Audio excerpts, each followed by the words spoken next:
바로 시작하겠습니다. 먼저 리즈와 미롤의 경기를 분석해 보도록 하겠습니다. 리즈 잉글랜드 2부 2위 승패무승승입니다. 상대를 강하게 압박하는 상황으로 몰아가는 것에 능합니다. 때문에 공간을 낮추고 플레이하는 상황에서는 공격이 어느 정도 막히는 양상이 나오는 모습은 있을 것입니다. 물론 미롤과의 최근 두 매치에서는 3골씩 적립하는 등 리즈가 미롤을 상대로는 크게 부담을 가지고 있는 상황은 아닙니다. 미롤이 개인이 거칠게 플레이를 하면서 상대를 저지시키는 편인데 온더볼 상황에서 이기면 흐트러진 수비를 돌파하는 것으로 대응할 수 있을 것입니다. 미롤 잉글랜드 2부 15위 패승승무승입니다. 미롤이 상당히 거칠게 플레이를 하면서 사우스햄튼을 2대1로 잡아내는 모습입니다. 다만 사우스햄튼은 템포가 상당히 느린 플레이를 하는 반면 리즈는 일단 공간이 나면 달리는 스타일입니다. 따라서 미롤이 온더볼 상황에서 열세를 보이는 상황에서는 리즈가 더 심각한 위협이 되는 전력이라고 할 수 있을 것입니다. 팀 조직적인 부분이 아니라 개인의 거친 플레이 위주 수비라는 단점이 드러나게 될 수 있습니다. 일단 공격에서 지공과 속공이 동시에 가능한 전력이기는 해서 온더볼 상황에서 우위를 잡아내는 상황이라면 미롤을 공략하는 모습을 잘 보여주는 편입니다. 미롤이 팀적으로 라인 컨트롤을 하는 것이 주력이라기보다는 개인의 거친 성향에 의존하는 성향이 잦아서 리즈가 돌파가 된다면 흐트러진 수비를 뚫어내는 것으로 대응할 수 있을 것입니다. 리즈의 승리를 예상합니다.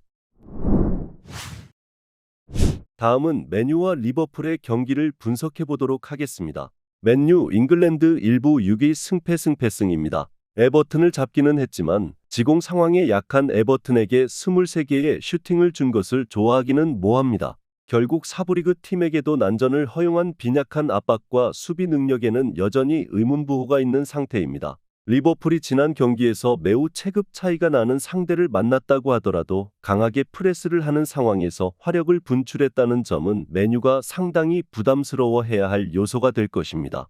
리버풀 잉글랜드 1부 2위 승승승무승입니다. 소보슬라이, 살라, 로버트슨이 풀타임을 뛰는 등 생각보다 힘을 주고 나온 모습입니다. 물론 앞서 언급한 세 선수는 부상에서 금방 돌아온 선수들이라 매치핏을 올릴 필요는 있는 자원들이었습니다. 지난 경기에서도 누네스가 골을 넣어도 달려들면서 턴오버 유도, 추가골이라는 특성은 놀라운 모습입니다.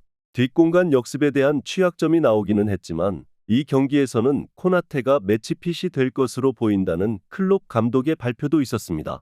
맨유가 에버튼을 상대로도 보여준 압박 능력이나 수비 능력은 좋게 생각하기 어려웠던 것이 사실이었습니다.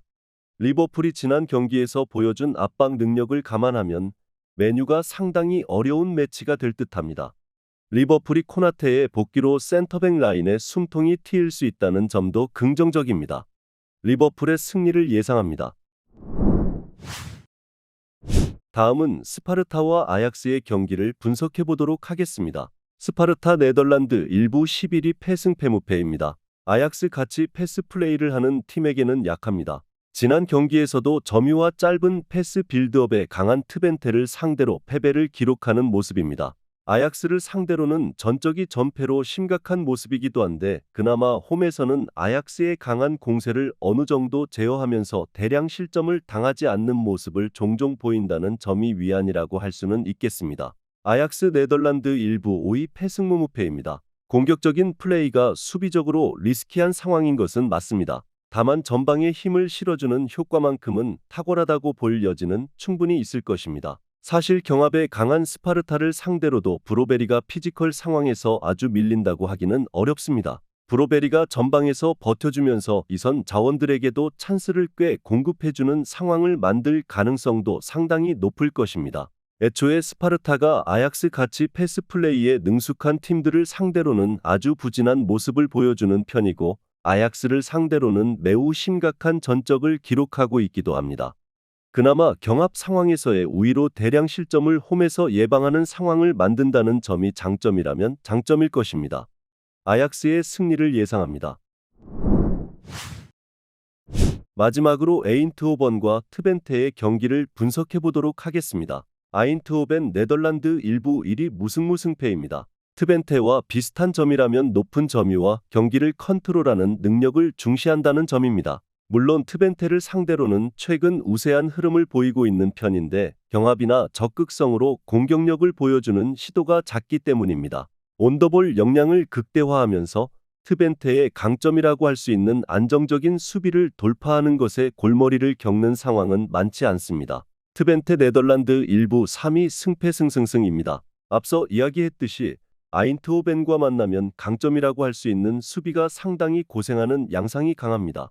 결국 트벤테가 아인트호벤 같은 강력한 압박과 적극성을 펼치는 팀에게는 고전하는 양상입니다. 최근 3연패를 당하고 있고 아인트호벤에게 3경기에서 9골을 실점한 모습은 상당히 아쉬울 수밖에 없을 것 같습니다. 일단 에인트호벤과 트벤테가 점유 양상의 경기를 치르기는 하지만 결국 적극성과 압박, 온더볼 상황에서는 에인트호벤이 우위를 잡고 있는 것은 확실한 상황입니다. 최근 에인트호벤이 트벤테의 장점인 수비를 돌파하는 데 큰 무리가 없기도 합니다.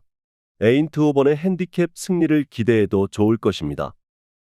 영상에서 알려드리는 내용들은 모두 1차 분석 내용들이며 2차 분석과 최종 조합픽은 영상 하단 고정 댓글 링크로 문의 주시면 안내 도와드리도록 하겠습니다.